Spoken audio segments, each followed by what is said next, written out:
Out in the showroom, there's one metal that was sanded on one side, and it came from a Spanish coin, because the other side isn't sanded, so you actually see the Spanish coin.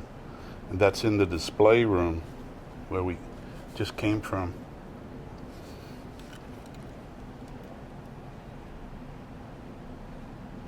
Now this is interesting when it shows the house. And sometimes the house is symbolic of your community. When you see a fence, within the boundaries of a fence would be the Aboriginal territory of the tribe. And then the North Star. Every tribe around North America always has stories about the North Star, because that's how you orient yourself, especially when you're on the ocean and miles from everything else.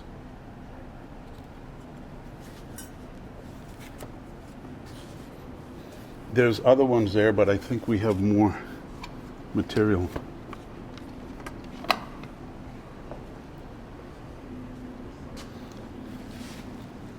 This is a piece of birch bark. Now, it's curled inside out. It naturally curls after it's dried. But what this can be used for is during the hunting season, you want to get moose out of the thickest part of the forest, because you got a bow and arrow. And if you try to shoot it through the forest, it's going to deflect off of a tree. So you want a clear shot. So there's a big bull moose moving the bushes. You want that big bull moose to come out. So you got to tell it. You got to call it out, so you'll get a clear shot. So you do the secret call. Yeah, moosey, moosey. Yeah, moosey, moosey. And he comes running out, ready to fight. No, here's what he'd hear.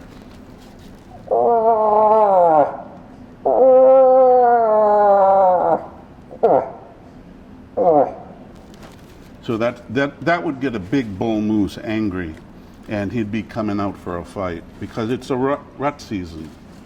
So you know what they're fighting over. So sometimes, in the early 1900s, there was a white birch blight.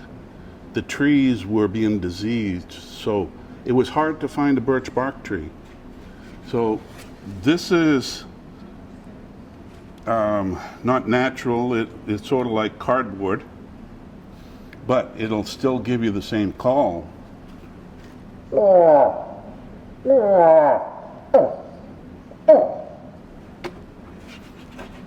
So it's a moose call, and if you know how to call other animals, there's a muskrat call, there's a deer call, there's all kinds of different types of calls. This is a birch bark. It's like a place to store jewelry. And here he's telling the story. They're hunting the ducks. You can see him in the canoe. He took the ducks to his village, and somebody cooked the ducks. And here he is hunting the deer or the moose. So a lot of them have stories, and the birch bark is inside out, so the design can be etched on there. A lot of times these are weaved with spruce roots. Other times nails were used, but the ones you see with spruce roots, those are the really old traditional style. These are moccasins. Moccasin is an Abenaki Algonquin word, which means shoe. And here we have a dancing shoe. Pink, the color of a woman's, to represent the woman. And I think these might be plants, and this might be some type of bush.